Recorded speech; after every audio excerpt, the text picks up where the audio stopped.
Price the Lord, hallelujah. യേശുവിൽ ഏറ്റവും പ്രിയമുള്ള സഹോദരി സഹോദരന്മാർ, നാം ധ്യാനിക്കുന്ന വചനഭാഗം ദൈവത്തിൻ്റെ മറ്റൊരു വാഗ്ദത്തമാണ്.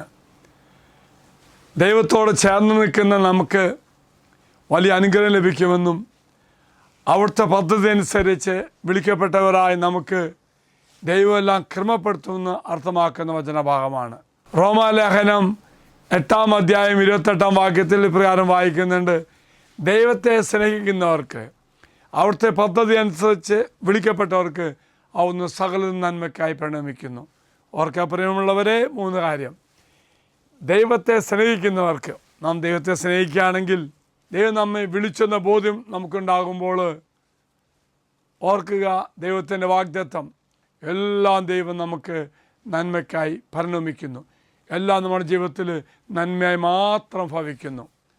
എങ്കിൽ പ്രിയമുള്ള സഹോദരി സഹോദരന്മാരെ, നീ വിശ്വസിക്കുക, കഷ്ടപ്പാടുകളിൽ ആശ്വാസത്തിൻ്റെ ഉറവിടമാണ് കർത്താവെങ്കിൽ ദൈവത്തിൻ്റെ പരമാധികാരത്തെ എല്ലാ തരത്തിലും നമ്മൾ സമർപ്പിച്ച് കാണുമ്പോൾ, അതായി ദൈവമെല്ലാം നിയന്ത്രിക്കുന്നു എന്ന ബോധ്യത്തിലാകുമ്പോൾ മറക്കരുത്, എല്ലാം നമുക്ക് നന്മയ്ക്കായി ദൈവം ക്രമപ്പെടുത്തും. എങ്കിൽ പ്രിയമുള്ളവരെ, ഇത് വാഗ്ദാന പേടകം. നീ സമർപ്പിക്കുക, എല്ലാ നിയോഗവും സമർപ്പിച്ചോളൂ. ദൈവമെല്ലാം നിനക്ക് നന്മയ്ക്കായി പരിണമിക്കും.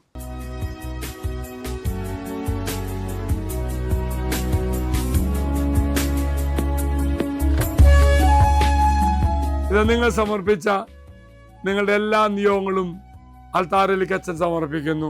അൾത്താരയിലുണ്ട് കേട്ടോ. ഈ ദിവസം നീ സമർപ്പിച്ച എല്ലാം നിനക്ക് വേണ്ടി കർത്താവ് പ്രവർത്തിക്കും.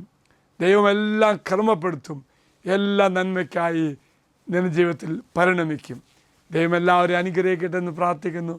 മറക്കരുത്, ദൈവത്തെ സ്നേഹിക്കുന്നവർക്ക്, ദൈവത്തിൻ്റെ പദ്ധതി അനുസരിച്ച് വിളിക്കപ്പെട്ടവർക്ക് നമുക്കെല്ലാം നന്മയ്ക്കായി ദൈവം ക്രമപ്പെടുത്തും.